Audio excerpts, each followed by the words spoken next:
Hello नमस्कार दोस्तों, कैसे हैं आप? उम्मीद करता हूँ ठीक होंगे। Tricky I am with NL study में आपका पुनः स्वागत है दोस्तों।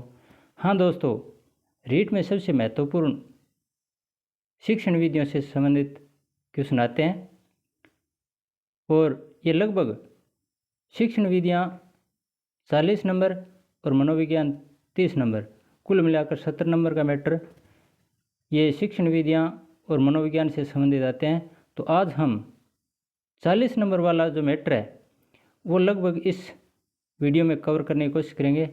हाँ दोस्तों, कौन कहता है कि आसमान में छेद नहीं हो सकता? कौन कहता है कि आसमान में छेद नहीं हो सकता? दिल से एक पत्थर फेंक कर देखो तो सही यारो।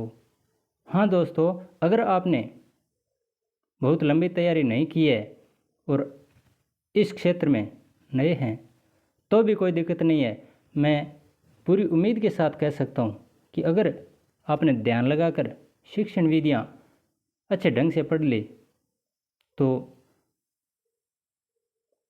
मैं उम्मीद नहीं, पूरी गारंटी के साथ कह सकता हूँ कि मनोविज्ञान भी आपका अच्छा जाएगा और पात्रता क्लियर करने से आपको कोई नहीं रोक सकता। इसी उम्मीद के साथ चलो बिना किसी देरी के शुरू करते हैं हमारी शिक्षण विधियाँ। तो ये हिंदी से संबंधित हैं या संस्कृत से संबंधित, आप किसी विषय से रिलेटेड मत समझना। ये 40 नंबर का मैटर लेके आएंगी ये शिक्षण विधियाँ। तो आप चाहे हिंदी के हैं, चाहे संस्कृत के हैं, चाहे विज्ञान के, किसी भी विषय के हैं, आपको ये शिक्षण विधियाँ अवश्य पढ़नी चाहिए, क्योंकि यही शिक्षण विधियाँ हिंदी में, यही सामाजिक में, यही अंग्रेजी में, सब जगह ये काम आती हैं। हाँ, थोड़ा सा भाषा का फर्क ज़रूर होता है, लिपि का। तो इसमें हम सबसे पहले अर्थ के बारे में देखते हैं। शिक्षक द्वारा किसी भी पाठ्यक्रम को सरल रूप में समझाने के लिए जो विधियाँ काम में लाई जाती हैं उन्हें शिक्षण विधियाँ कहते हैं। पाठ्यक्रम अगर बच्चों के समझ में नहीं आता है तो वो समझाने के लिए गुरुजी क्या करते हैं, सरल रूप में विभिन्न तरीकों के माध्यम से बच्चों को समझाने की कोशिश करते हैं, वही शिक्षण विधियाँ होती हैं। तो क्या हिंदी वाले गुरुजी बताएंगे वो, अगर वो सरल है तो वो विधि सामाजिक वाले नहीं बताएंगे? ज़रूर बताएंगे। और जो सामाजिक वाले बच्चों को समझा रहे हैं सर जी, और बच्चे अच्छे ढंग से समझ रहे हैं, तो गणित वाले सर जी उन विधियों का प्रयोग गणित में नहीं कर सकेंगे? ज़रूर करेंगे। तो इसलिए आप चाहे किसी विषय से हों, मैं ज़्यादा नहीं कहना चाहता, बस इतना ही कहना चाहता हूँ कि शिक्षण विधियाँ आपका टॉपिक है, वो इस वीडियो के माध्यम से मैं बता रहा हूँ। ये आपका लगभग हर विषय का 40 नंबर का मैटर कवर करेगा। कोई कहीं अगर हिंदी का नाम आ गया तो आप ये मत सोचना कि ये हिंदी का ही है। अगर संस्कृत का नाम आ गया तो ये मत सोचना कि ये संस्कृत का है। किसी विषय में काम आ सकते हैं। तो सबसे पहले अर्थ हमने समझ लिया, फिर भाषा, क्योंकि भाषा में ज़्यादा वेटेज होता है इनका। प्रथम भाषा में 15 क्वेश्चन और द्वितीय भाषा में 15 क्वेश्चन, कुल मिलाकर 30 क्वेश्चन भाषा में होते हैं। तो भाषा का अर्थ क्या होता है? एक ऐसा माध्यम जिसके द्वारा एक व्यक्ति दूसरे व्यक्ति के सामने अपने विचार, अनुभव तथा अपने मन के भावों को प्रकट कर सके, भाषा कहलाती है। इन भावों को हम आँख, कान, नाक, पैर यानी शारीरिक क्रियाओं के माध्यम से प्रकट कर सकते हैं।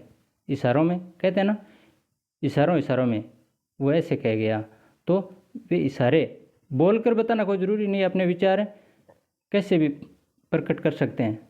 जैसे हम किसी बच्चे से पूछते हैं कि आपने कल खाना खाया था, वो बच्चा अपनी गर्दन हिला देता है, बोलता नहीं है, अपनी गर्दन हिलाता है। तो हम अगर वो हाँ में हिलाता है तो हम समझ जाएंगे कि हाँ उसने खाया था। अगर ना में गर्दन हिलाता है तो हम समझेंगे कि उसने कल खाना नहीं खाया था। तो वो गर्दन हिलाने की जो क्रियाविधि है वो देखकर हम समझ जाएंगे। और बच्चे ने भी समझाने की कोशिश की है गर्दन के माध्यम से, तो वो अपने विचार चाहे किसी भी शारीरिक क्रियाओं के माध्यम से हो, चाहे बोल कर, चाहे आँख के माध्यम से, कैसे भी हो, अगर वो समझाने में कामयाब हो गया तो वो भाषा बन गई।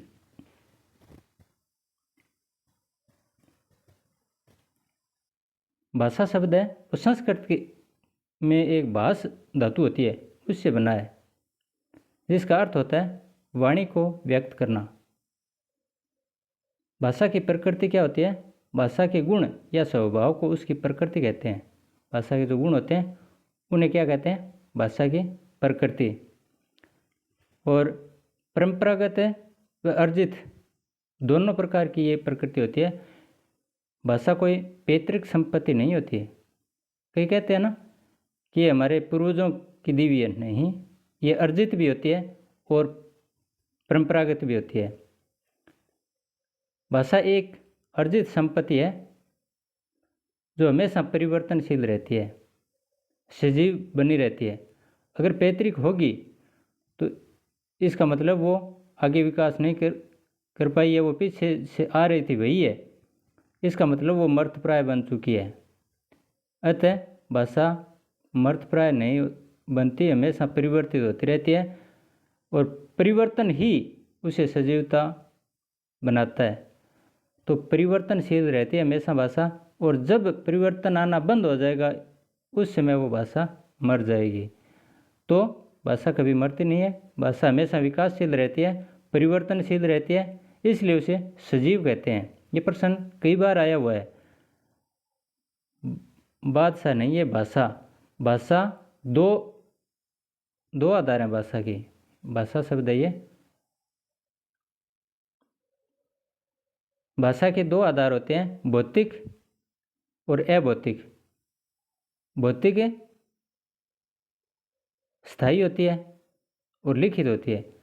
लिखित भाषा, हम जैसे मैं अब ये लिख रहा हूँ, ये लिखित हो गई, तो लिखित भाषा मिटती नहीं है जल्दी, ये स्थायी है। और मौखिक भाषा है वो हमने कल क्या बोला था पता नहीं, कहते हैं ना कई बार कि मैंने तेरे को ये कहा था, तेरी याद नहीं है, तब वो सुनने वाला कहता है कि क्या पता कहा होगा, याद नहीं आ रहा, यानी वो अस्थायी है। तो स्थायी भौतिक हो गया और अस्थायी अभौतिक हो गया। इस प्रकार दो आधार माने भाषा के। भाषा की परिभाषा से संबंधित कुछ ट्रिक्स मैंने बनाई हैं। कई बार ये चार मैंने परिभाषाएं बताने की कोशिश की है। यहाँ परिभाषा चाहे 5 लाइनों में हो, चाहे 2 लाइनों में, चाहे कितनी लाइनों में हो, मैं 2 शब्द जोड़कर बता रहा हूँ। जैसे नाद में पंथ, ये शब्द याद रख लो, नाद में पंथ। अब आप चाहे किसी बुक को उठाकर देख लो, अगर नाद में शब्द आ गया तो उसके साथ पंथ जोड़ देना, आपका उत्तर सही हो जाएगा, कहीं कोई दिक्कत नहीं। भाषा से संबंधित परिभाषा आती है, उस परिभाषा में वो परिभाषा 2 लाइनों की हो, 3 लाइनों की हो, 4 लाइनों की हो, आपको नहीं देखना, उसमें से एक शब्द छांटना है नाद में। अगर वो नाद में आपने छांट लिया शब्द तो उसके साथ फिर एबेसैद में से पंथ जोड़ देना। पंथ जिस विकल्प में है वो उत्तर होगा, यानी पंथ का मतलब है सुमित्रा नंदन पंथ। इसने भाषा की जो परिभाषा लिखी उसमें नाद में शब्द लिखा है और वो नाद में शब्द और किसी ने प्रयोग नहीं लिया है। तो इस प्रकार नाद में के साथ पंथ जोड़ दो। बड़ों के बीच बच्चा विदेशी भाषा बोलता है। बड़ों के बीच बच्चे की भाषा टूटी फूटी होती है, तो अंग्रेजी भाषा हमारे समझ में नहीं आती है मान लीजिए, या उर्दू भाषा हमारे समझ में नहीं आती है, तो उसी प्रकार छोटे बच्चे की भाषा भी हमारे समझ में नहीं आती है। इसलिए प्लेटो ने कहा था कि बड़ों के बीच जो बच्चा बोलता है वो भाषा विदेशी भाषा की तरह बोलता है। बड़ों के बीच विदेशी शब्द ये याद रख लो, प्लेट लेता है। बड़ों के बीच विदेशी होता है वो क्या लेता है? प्लेट लेता है। विदेशी प्लेट में खाना खाता है। कैसे भी आप अपने हिसाब से ट्रिक बना रखी होगी, अगर नहीं बनाई है तो देख लो। बड़ों के बीच विदेशी शब्द आ जाए तो विदेशी प्लेट जोड़ देना। प्लेट देसी नहीं है, विदेशी है। प्लेट से प्लेटो, प्लेटो आएगा विकल्प में, या प्रश्न में प्लेटो आ गया तो विकल्प में बड़ों के बीच बच्चा विदेशी, ये जरूर आएगी लाइन। आगे अर्जन क्षमता। अर्जन क्षमता, अर्जन का मतलब होता है ग्रहण करना। अर्जन क्षमता जहाँ भी मिले वो चोम्स्की, ये बहुत ही महान व्यक्तित्व थे। चोम्स्की भाषा से संबंधित ये बहुत बार परिभाषा आई हुई है। अर्जन क्षमता जहाँ मिल जाए, आप बिना सोचे समझे चोम्स्की शब्द उत्तर में लिख देना, कोई गलत नहीं करेगा आपका। और भाषा प्रयोग जहाँ लाइन में मिल गया आपको भाषा प्रयोग, उस जगह पे बाई शब्द जोड़ देना। भाषा प्रयोग पर बल है किसका? बाई का। बाई अर्थात वाइगोत्स्की। भाषा प्रयोग पर बल वाइगो अर्थात वाइगोत्स्की। इस प्रकार ये 4 परिभाषाएं मैंने बताने की कोशिश की। हो सकता है इनमें से एक पर परिभाषा आ भी सकती है, बहुत बार आई हुई परिभाषाएं हैं ये। भाषा के प्रकार: मातृभाषा जो हमारी स्थानीय भाषा होती है, क्षेत्रीय; राजभाषा जो संविधान के अनुसार; और राष्ट्रभाषा जो पूरे देश को एकता के सूत्र में बांधती है। इस प्रकार ये 3 प्रकार बताए गए: मातृभाषा, राजभाषा और राष्ट्रभाषा। राजभाषा कौन सी है? हिंदी। राष्ट्रभाषा ऐसी भाषा जो संपूर्ण देश को एकता के सूत्र में बांधती है। अब भाषा में शिक्षण विधियाँ कौन कौन से होते हैं, मैं थोड़ा जल्दी बताऊंगा, इतना टाइम हमारे पास है नहीं, तो आपको ज़्यादा टाइम बर्बाद भी नहीं करना है। हाँ, मैं पूरा कवर करवा दूंगा इस वीडियो में व्याख्यात्मक रूप से। अगर आपके पीछे शिक्षण विधियाँ नहीं पढ़ी हुई हैं तो इस वीडियो को देख लेना 2 बार, आपका प्रश्न गलत नहीं होगा, ऐसी मेरी आशा है। विधियाँ: प्रायोजना विधि, प्रवर्तक किलपैट्रिक थे और इसके जनक किलपैट्रिक के गुरु डीवी थे, जॉन डीवी। और इस पर विस्तारित रूप से काम किया किलपैट्रिक ने। तो प्रवर्तक किलपैट्रिक है। प्रायोजना या प्रोजेक्ट विधि के, इसका मतलब होता है करके सीखना। करके सीखना इसका मतलब है। और किलपैट्रिक इसके प्रवर्तक हैं। जॉन डीवी इसके जनक हैं, लेकिन ये प्रश्न डीवी से संबंधित बहुत ही कम माना आता है पेपरों में किलपैट्रिक का नाम आता है ज़्यादातर। तो जॉन डीवी ने सिर्फ प्रायोजना को शुरुआत की थी, लेकिन विस्तार रूप से इसका प्रैक्टिकल किलपैट्रिक ने किया। पर्यवेक्षित डेजी मोरविन, पर्यवेक्षित विधि है ये डेजी मोरविन की है। सामाजिकृत विधि भी कह सकते हैं इसको सिर्फ अनुभव किया जाता है। बच्चे में क्या अच्छाई है क्या बुराई है, बच्चे को देखिए। पर्यवेक्षित का मतलब होता है देखना। बच्चे को देखिए, उससे डांटिए मत, कुछ भी मत कहिए। बच्चे को पता नहीं चलना चाहिए कि कोई हमें देख रहा है। और बच्चा जो भी अपने हिसाब से एक्टिविटी कर रहा है उसको देखिए, फिर अंदाज़ा लगाइए कि उसमें कितना सुधार हुआ है या नहीं हुआ।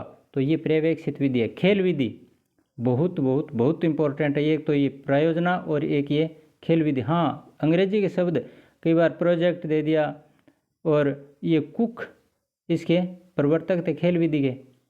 व्यापक प्रयोग इस पर किसने किया? फ्रोबेल ने किंडरगार्टन विधि में इसका व्यापक प्रयोग किया। किंडरगार्टन यानी केजी, एलकेजी, यूकेजी होते हैं ना इंग्लिश मीडियम स्कूलों में, वो एलकेजी यूकेजी वाले ये फ्रोबेल ही थे। खेल विधि कुक की है। सैनिक विधि, सैनिक यानी आर्मी मेथड का मतलब होता है अनुकरण परिस्मरण, अर्थात क्षेत्रीय भाषा के कुछ शब्दों वाक्यों को सीखकर उसका युद्ध क्षेत्र में प्रयोग किया जाना। जैसे द्वितीय विश्व युद्ध चल रहा था तो अमेरिका के सैनिक यूरोप महाद्वीप में आ गए। अब आ तो गए और लड़ रहे हैं यूरोप वालों के लिए, उनके साथ मिलकर लड़ना चाहते हैं, लेकिन उनकी भाषा नहीं समझ पा रहे। तो कुछ शब्द उनसे सीख लिए, सेनापति ने सीख लिए 15-20 शब्द जो ज़्यादातर बोले जाते हैं, और उन शब्दों के प्रयोग द्वारा वो एक दूसरे का सहयोग करते रहे और आखिरकार उन्होंने युद्ध जीता भी। तो कुछ शब्द जिस प्रकार उन सैनिकों ने प्रयोग किए, उसी प्रकार से बच्चों को सिखाने के लिए भी इस प्रकार के शब्दों का प्रयोग किया जा सकता है, जो ज़्यादातर हमारे घरों में, हमारे क्षेत्र में, हमारे आस पड़ोस में भाषा बोली जाती है, उन शब्दों का प्रयोग हम सिखा सकते हैं। अन्य विधियाँ, भाषा प्रयोगशाला विधि। इसका मतलब प्रयोगशाला क्या होती है? एक विशेष कक्ष, एक अलग कमरा होता है जिसमें अनेक, आप टेप रिकॉर्डर जानते हैं ना, देखे होंगे। टेप रिकॉर्डर होते हैं और विविध प्रकार के अभ्यास करते हुए भाषा सीखना इसके द्वारा किया जाता है। एक कक्ष में टेप रिकॉर्डर लगे हुए हैं और टेप रिकॉर्डर जो आवाज़ करते हैं आप उनका अनुकरण कीजिए। वो आगे बोलते हैं राम आम खाता है, तो आप पीछे बोलोगे राम आम खाता है। फिर वो बोलेंगे राम आम नहीं खाता है, आप पीछे बोलोगे राम आम नहीं खाता है। यानी टेप रिकॉर्डर से वो आवाज़ आ रही है, आप उसका अनुसरण कीजिए। इस प्रकार अभ्यास करते जाओगे तो एक दिन ऐसा आएगा जब भाषा पूर्ण रूप से सीख जाओगे। अगला रचना, वो तो भाषा प्रयोगशाला एक कक्ष के अंदर बिठाया जाता है। रचना अनुवाद विधि या व्याकरण अनुवाद विधि। रचना यानी लिखना, और लिखना है तो व्याकरण अवश्य होगा। अन्य भाषा के व्याकरण की मातृभाषा के व्याकरण से तुलना करके सीखना। दो भाषाएं एक साथ रिलेटेड करते हुए, समन्वित करते हुए सीखना, ये रचनानुवाद या व्याकरण अनुवाद है। प्रत्यक्ष विधि या मौखिक विधि, या इसे अनुसरण द्वारा सीखना भी कहते हैं। सर्वप्रथम मेट्स द्वारा इसका प्रयोग मद्रास में किया गया था दोस्तों। व्यास विधि। व्यास विधि, व्यास रस यानी कविता से संबंधित है। ये कविता पढ़ते हैं ना, उसमें लय, सुर, ताल, इन सब का तालमेल होता है, तो कविता शिक्षण हेतु है। व्यास विधि उच्च कक्षाओं के लिए अधिक उपयुक्त है, ये छोटी कक्षाओं के लिए इतनी उपयुक्त नहीं है। व्याख्यान विधि अध्यापक केंद्रित है, सर्वाधिक प्राचीन विधि है। ये छोटी कक्षाओं में होते हैं ना, गुरुजी पढ़ाते हैं, हाँ अब बच्चों किताब खोलिए और मैं पाठ शुरू करवा रहा हूँ। गुरुजी पाठ पढ़ाते हैं, धय धनादन धय धनादन, बच्चे सुनते जाते हैं। यानी बच्चे सिर्फ मूक दर्शक बने रहते हैं, बोलते नहीं हैं। और गुरुजी शुरू से लेकर 30-35 मिनट का पीरियड होता है, उसमें आते ही शुरू कर दिया पाठ और पूरा पाठ पढ़ाकर, हाँ अब इसके कल प्रश्न करके लेना, बच्चों के समझ में आया या नहीं आया इसका पता नहीं। वो व्याख्यान विधि ये अध्यापक केंद्रित होती है। हमें इसमें कुछ गलत बोल सकता हूँ। ये व्याख्यान विधि में भी आजकल बहुत से अध्यापक मैंने देखे हैं जो अच्छे तरीके से बीच में प्रश्न पूछते हुए बच्चों को सिखाते हैं, बहुत बढ़िया। तो वो अगर बच्चों को पूछते हुए सिखाते हैं तो वो अध्यापक केंद्रित नहीं रहते, उनमें बच्चे भी शामिल हो गए। लेकिन ये व्याख्यान विधि अध्यापक केंद्रित है, इसका मतलब सर्व अध्यापक के बच्चे गौण हो जाते हैं।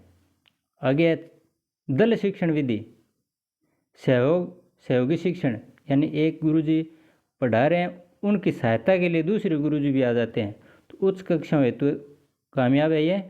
एक ही कक्ष में अनेक अध्यापक मिलकर, 2 या 2 से अधिक अध्यापक मिलकर बच्चों को शिक्षण कार्य करवाते हैं। शुरुआत इसकी हार्वर्ड विश्वविद्यालय अमेरिका में उसमें हुई थी। तो ये दल शिक्षण विधि, दल का मतलब होता है समूह।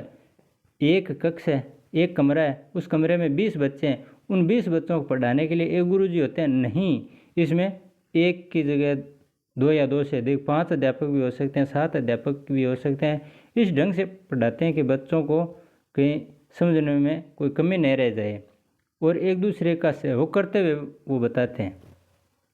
उम्मीद करता हूँ आपके ये विधियाँ अच्छे ढंग से समझ में आ रही होंगी। श्रुति लेखन अभ्यास विधि। श्रुति लेखन, हम छोटी क्लासों में जब लिखने का अभ्यास करते थे तो वो विधि कौन से अपनाते थे? श्रुति लेखन अभ्यास विधि। इसमें सुनकर लिखने का अभ्यास करवाया जाता है। गुरुजी बोलते हैं राम ने, हाँ लिखो बच्चों, राम ने रावण को मारा। रुकियो गुरुजी, क्या कहा लास्ट में, दोबारा बोलियो। हाँ वो विधि कौन से? श्रुति लेखन विधि। राम ने रावण को मारा, बच्चे लिखते हैं और फिर गुरुजी पूछते हैं लिख लिया? हाँ गुरुजी लिख लिया। तो वो सुनकर लिखने का अभ्यास श्रुति लेखन विधि में किया जाता है। अनुकरण विधि, बच्चों के समक्ष अपनी रचना प्रस्तुत करना तथा उसी के समान बच्चों से अपने विवेक से दूसरी समान रचना करवाना। कैसे? इसका मतलब है मैंने गाय का लेख लिख दिया। कौन सा? गाय का। और बोर्ड पर गाय का लेख लिख दिया और बच्चों को मैंने कहा कि ये लेख देखिए, इसमें 10 लाइनें, इन 10 लाइनों का प्रयोग करते हुए आप भैंस का लेख लिखिए। तो वे बच्चे गाय की जगह भैंस लगा देंगे और वो भैंस का लेख लिखेंगे। तो इस प्रकार अनुकरण किया मेरा। मैंने गाय का लेख लिखा, उस लेख का अनुकरण किया और भैंस का लेख लिख दिया। तो ये है अनुकरण विधि।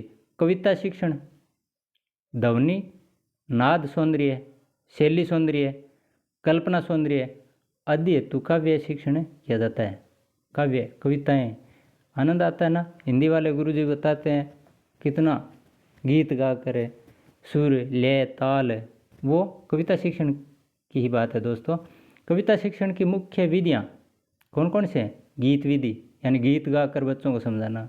गीताभिनय विधि, गीत गाते हुए साथ में भाव भंगिमाएँ दिखाते हुए हाथों को हिलाना, पैरों को हिलाना, डांस, ऐसे शरीर को मटकना।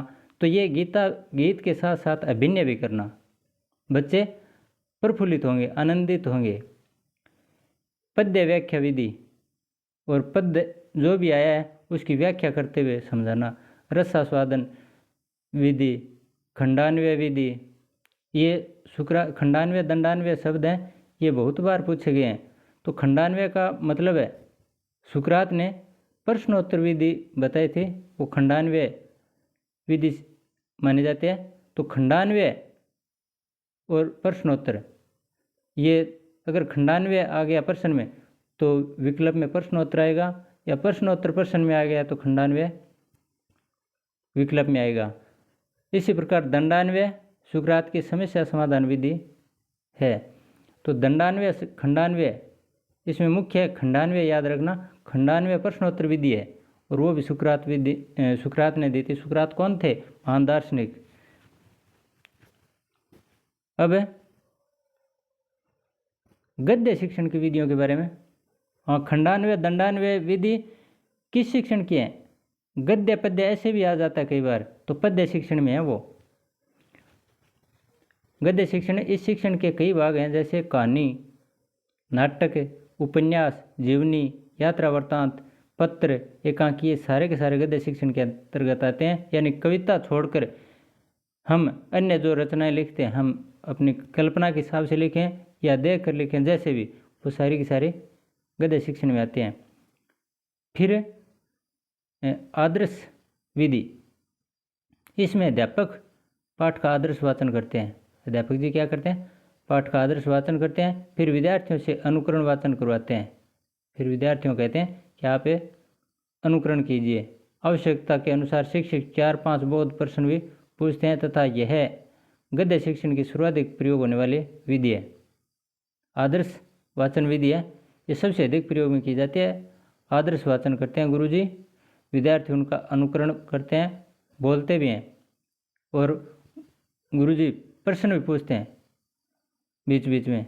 4-5 बोध प्रश्न पूछ लिए, उससे बच्चे जुड़े रहते हैं। अर्थबोध विधि, इसमें शिक्षक पाठ का आदर्श वाचन करता है, साथ में पाठ का भावार्थ भी स्पष्ट करता है, जिससे विद्यार्थियों को पाठ का अर्थ बोध हो जाता है। यह गद्य शिक्षण की सर्वश्रेष्ठ विधि है। ऊपर वाले तो सीधे बोल रहे थे गुरुजी, पढ़ रहे थे, समझाने वाला काम नहीं था। अब जैसे मैं आपको ये लाइनें पढ़ रहा हूँ और साथ में समझा भी रहा हूँ, तो ये एक कौन सी होगी? अर्थबोध विधि होगी। हो सकता है आपको इस शब्द का अर्थ नहीं आता, वो मैंने बता दिया, तो साथ में सुन रहे हैं और लगाव भी बना हुआ है। अगर मैं लगातार आपको बिना समझाए पढ़ता जाऊँ, आप पीछे पीछे सुन रहे हो, तो वो तो होगी आदर्श विधि वाली बात, समझाया नहीं है। लेकिन अर्थबोध में मैंने प्रत्येक कठिन शब्द है उसको व्याख्या सहित समझाया है, तो वो होगी अर्थबोध विधि। ये सर्वश्रेष्ठ विधि है गद्य शिक्षण की। नाटक शिक्षण, नाटक आपने किया होगा बचपन में, अब भी करते होंगे कभी। तो नाटक शिक्षण संस्कृत में इसे रूपक कहते हैं, रूप्य कहते हैं, नाट्य कहते हैं, कैसे भी कह सकते हैं। इसके प्रकार देखिए, आदर्श नाटक विधि और अभिनय प्रणाली, रंगमंच प्रणाली, कक्षा अभिनय प्रणाली, ये इस प्रकार 4 ये शब्द हैं। इनके अर्थ आप जानते हो अच्छे ढंग से। आदर्श नाटक पठन प्रणाली ये शिक्षक केंद्रित होती है। आदर्श नाम आते ही हम पीछे गद्य में पढ़ के आए हैं। आदर्श अर्थबोध है, चाहे आदर्श विधि है, जो भी है, उसमें आदर्श शब्द आ गया तो इसका मतलब गुरु पढ़ा रहे हैं, चाहे वो नाटक कुछ भी, आदर्श शब्द गुरु के लिए। तो आदर्श नाटक पठन प्रणाली, इसमें काम गुरुजी खुद कर रहे हैं, अतः ये शिक्षक केंद्रित है। अभिनय प्रणाली, ये अभिनय बच्चे कर रहे हैं, नाटक जो भी है उसका अभिनय बच्चे कर रहे हैं। ये तो गुरुजी साथ में नाटक के माध्यम से समझा रहे हैं आदर्श नाटक पठन प्रणाली में। जबकि अभिनय प्रणाली में बच्चे अभिनय करते हुए सीखते हैं, तो ये छात्र केंद्रित है। गुरुजी ने कह दिया कि आप ये नाटक है, इसको अभिनय के माध्यम से एक को राम बना दिया, एक को रहीम बना दिया, और दोनों संवाद कर रहे हैं नाटक के माध्यम से। तो वो संवाद कर रहे हैं, दोनों भावभंगी में अभिनय के माध्यम से बता रहे हैं, वो छात्र केंद्रित होगी। रंगमंच प्रणाली, 15 अगस्त 26 जनवरी पर मंच प्रोग्राम होता है, वहाँ कई बच्चे नाटक खेलते हैं ना, तो वो रंगमंच प्रणाली होगी। कक्षा अभिनय प्रणाली, कक्षा में बच्चे अभिनय करते हुए एक दूसरे 4-5 का संगठन बना लिया नाटक में भाग लेने के लिए, फिर अभिनय करते हुए सीखते हैं सॉरी। तो वो कक्षा अभिनय प्रणाली नाटक शिक्षण की यह सर्वश्रेष्ठ विधि है। ये प्रश्न कई बार आया है, एक बार फिर से देख लीजिए। नाटक शिक्षण की सर्वश्रेष्ठ विधि कौन सी है? कक्षा अभिनय प्रणाली। और गद्य शिक्षण की सर्वश्रेष्ठ विधि कौन सी है? अर्थबोध वाली। और पद्य की नाटक की कक्षा अभिनय प्रणाली। तो ये बीच में जैसे शब्द हैं ये भी थोड़े ध्यान में रखा करो। कहानी शिक्षण आगे आता है, कहानी शिक्षण। इसके प्रकार जैसे वर्ण विधि या कहानी कथन विधि। मैं किसी मेले में जाता हूँ, वहाँ एक प्रोग्राम होता है खेल का, वो खेल देख कर मैं घर आ गया। फिर मेरे को दोस्त ने पूछा कि आपने अगर वहाँ कोई देखा है, कोई घटना देखी है, तो उसका वर्णन कीजिए।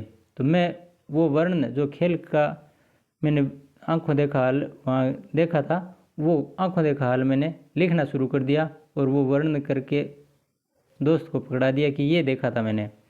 तो वो घटना का वर्णन हो गया, वो कहानी लिख दी मैंने। या कोई अन्य घटना हो गई, कोई चोरी की हो गई, वो वर्णन कर दिया। चित्र कहानी विधि, चित्र को देखकर कहानी लिखिए। ये तो बहुत बार आता है। चित्र कहानी विधि, चित्र पढ़ा आगे, उसको देखकर कहानी लिखना। 5 बच्चे 5 प्रकार की कहानियाँ लिखेंगे, लेकिन जो सर्वश्रेष्ठ कहानी होगी उसको पारितोषिक दिया जाएगा। अधूरी कथा कहानी पूर्ति कीजिए। खालिस्तान, रिक्त स्थान अंग्रेजी में आते हैं ना, एक अधूरी कहानी दी हुई होती है पेपरों में अंग्रेजी में, और हम उसे पूर्ण करते हुए, यानी उन रिक्त स्थानों को भरते हुए कहानी लिख कर आते थे। बोर्ड परीक्षा में आज भी आती है, संस्कृत में आती है और अंग्रेजी में भी आती है। तो वो अधूरी कहानी पूर्ति, ये प्रकार हैं किसके? कहानी शिक्षण के। इसके बाद में व्याकरण शिक्षण। व्याकरण नाम आते, नियम नाम आ जाते हैं। तो भाषा में प्रयुक्त शब्दों, वाक्यों संबंधी नियमों की जानकारी करने वाला शिक्षण, कराने वाला शिक्षण क्या होता है? व्याकरण शिक्षण होता है। व्याकरण में नियम प्रधानता होते हैं, सूत्र होते हैं, और उनके माध्यम से शिक्षण करवाया जाता है। व्याकरण शिक्षण की प्रमुख प्रविधियाँ कौन कौन सी हैं? सूत्र विधि, व्याकरण जिसमें सूत्र रटाना, सूत्र विधि में सूत्र रटाए जाते हैं बच्चों को। और पाठ्य पुस्तक विधि जिसे सुग्गा प्रणाली भी कहते हैं, ये प्रश्न काफ़ी बार आया दोस्तों। सुग्गा प्रणाली पाठ्य पुस्तक विधि को कहते हैं। इसमें क्या किया जाता है, पाठ्यक्रम में व्याकरण की पुस्तक भी शामिल होती है। कई बार सर जी पूछते थे ना हमें, व्याकरण की किताब लाए थे क्या, हम कहते थे हाँ लाए थे। ग्रामर लाए थे क्या, हम लाए थे। तो वो अगर पाठ्यक्रम में व्याकरण की पुस्तक अलग से पढ़ाई जाती है तो वो पाठ्य पुस्तक विधि कहलाती है, यानी सुग्गा प्रणाली। वो एक विषय के रूप में व्याकरण अलग पुस्तक होती है। आगमन विधि, आगमन विधि ये राम है खाता आम, ऐसे ये 1 2 3 4 शब्द हैं पढ़े हैं बिखरे हुए। ये मैं आगमन विधि समझा रहा हूँ आपको। ये राम है खाता आम, ये 4 शब्द बिखरे हुए पड़े हैं। इनको क्रम से जचाना है, हमें क्रम से व्यवस्थित करना है। तब क्या करते हैं, देखिए उदाहरण से नियम। दोबारा देखिए, इसमें आगमन विधि या प्रयोग विधि उदाहरण से नियम की ओर या विशिष्ट से सामान्य की ओर सिद्धांत पर आधारित है। इससे इसके द्वारा सूत्र बनाए जाते हैं। यह मनोवैज्ञानिक विधि है। अब ये प्रश्न बहुत बार आपके मनोविज्ञान में आएगा, इसमें भी आएगा, हिंदी में भी आएगा, द्वितीय भाषा में भी आएगा और सब्जेक्ट में भी आएगा। ये बहुत इम्पोर्टेंट विधि है दोस्तों। आगमन विधि और निगमन विधि, इनके बारे में आज मैं इस राम है खाता आम इससे पूरा कॉन्सेप्ट क्लियर कर दूंगा। आप ज़िंदगी में कभी नहीं भूल पाओगे। राम है खाता, इससे आप ये बिखरे पड़े हैं शब्द, इनको विशिष्ट मान लो। ये विशिष्ट शब्द हैं। राम है खाता आम विशिष्ट शब्द हैं, ये बिखरे पड़े हैं, पड़े रहने दो। अब आप इनको व्यवस्थित करते हुए आगे बढ़ेंगे तो व्यवस्थित करने के लिए आप एक एक शब्द को इनमें से चुनोगे। अब ये विशिष्ट शब्द बता दिए मैंने, विशिष्ट शब्द पढ़े हैं 4 या उदाहरण पढ़े हैं 4। ये राम है खाता आम उदाहरण समझ लो, बिखरे समझ लो, विशिष्ट समझ लो, किसी भी रूप में प्रश्न पूछ सकता है एक ही है। आगमन विधि है, इसको मैं व्यवस्थित कर रहा हूँ। अब राम, यहाँ देखिए एक बार, राम आम खाता है, राम आम खाता है। अब देखिए हमारा व्यवस्थित क्रम से वाक्य बन गया है। हमने यहाँ ऊपर जो राम है खाता आम 4 शब्द थे, ये 4 शब्द बिखरे पड़े थे। इनको हमें विशिष्ट याद रखना है। अगर शब्द बिखरे पड़े हैं तो वो विशिष्ट हैं, वो उदाहरण है। ये बिखरे पड़े शब्द हैं, ये उदाहरण है। और जब ये व्यवस्थित हो गए तब ये नियम बन गया। तो ये तो है उदाहरण और ये नियम, ये है विशिष्ट, ये है सामान्य। जब ये क्रम से व्यवस्थित हो गए तब ये नियम बन गया, सूत्र बन गया। तो ये नियम राम आम खाता है, ये तो है नियम, और ये है क्या, उदाहरण। ये है सामान्य, राम आम खाता है, ये बन गया सामान्य, और ये बन गए विशिष्ट। ये विशिष्ट पढ़े थे, इनसे सामान्य बना दिया। ये उदाहरण थे, उदाहरण से ये नियम बना दिया। तो उदाहरण से नियम, विशिष्ट से सामान्य, आगमन से निगमन, ये विधि आप ढंग से समझ गए होंगे मेरे ख्याल से। फिर देखिए इसमें ये शब्द है, उदाहरण से नियम आ गया तो ये आगमन विधि है। हमने पहले इधर उधर बिखरे पड़े शब्दों को व्यवस्थित ढंग से क्रम में लगाया तो ये आगमन विधि है। अगर क्रम में लगे हुए हैं तो वो निगमन विधि बन जाती है। लेकिन हमारे यहाँ बिखरे पड़े थे शब्द, उनको व्यवस्थित किया है। तो ये उदाहरण से नियम है, विशिष्ट से सामान्य है, और ये आगमन विधि है। यह एक मनोवैज्ञानिक विधि है। सूत्र बनाए जाते हैं, विद्यार्थी अपने दिमाग का प्रयोग करता है। अगर इनको सही सेट करना है तो आम पहले, अगर कोई विद्यार्थी आम राम खाता है ऐसे लिख देता है तो वो गलत हो जाता है। तो यहाँ दिमाग का उपयोग किया जाता है। और राम आम खाता है, राम आम खाता है, बोलो बोलो बोलो, बस ये राम आम खाता है, राम आम खाता है, ये रटना, ये नियम है। तो यहाँ दिमाग का प्रयोग इतना नहीं होता है। ये अमनोवैज्ञानिक विधि मानी जाती है। कौन से? निगमन। देखिए चौथे में निगमन विधि, नियम से उदाहरण की ओर, सामान्य से विशिष्ट की ओर। इसका उल्टा हो गया ये निगमन।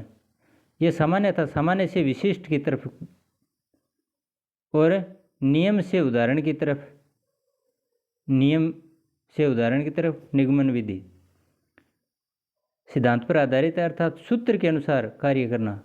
सूत्र है, उस सूत्र के हिसाब से सवाल को हल करना, यह निगमन विधि है। यह अमनोवैज्ञानिक विधि है। कौन सी है? अमनोवैज्ञानिक। आगमन निगमन विधि दोनों का सम्मिलित रूप अगर लेते हैं तो पहले नियम की खोज तथा बाद में नियम का अभ्यास करना। पहले तो नियम बनाया जाता है और फिर उस नियम पर, पहले नियम बनाया जाता है तो वो तो हो गया आगमन विधि।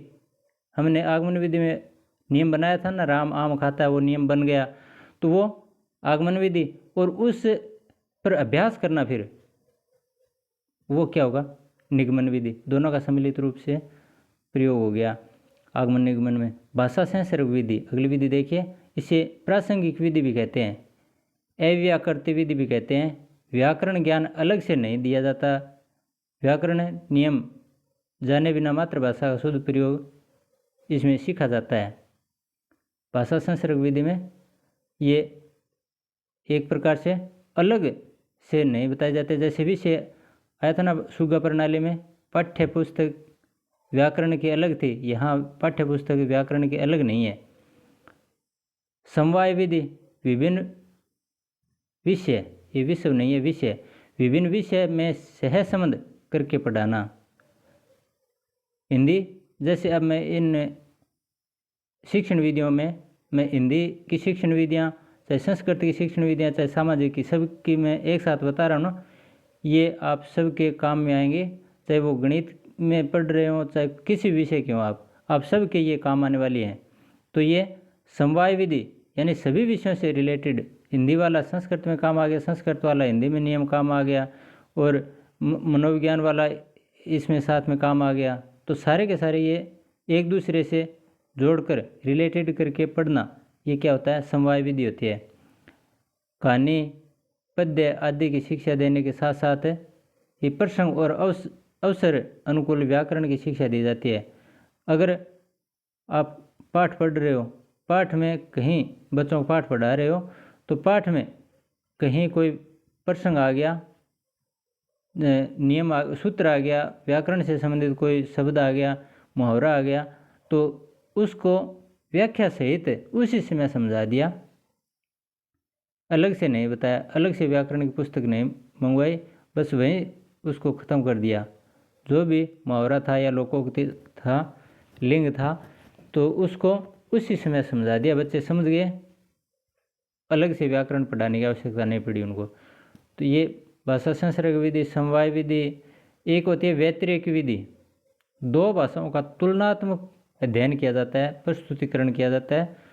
तो द्वितीय भाषा हमारी होती है ना, रीट में जब फार्म भरवाया था तो पहली भाषा कौन सी है, द्वितीय भाषा कौन सी है, और इसमें कन्फ्यूज भी हो जाते हैं कई बार बच्चे पेपर करते समय। अच्छे बच्चे इस कन्फ्यूज की वजह से गलत उत्तर लगा देते हैं, संस्कृत वाले हिंदी में, हिंदी वाले संस्कृत में। लेकिन वो मैं वीडियो आगे बताऊंगा पेपर के पहले दिन, तो उसमें आप कन्फ्यूज मत हो जाना।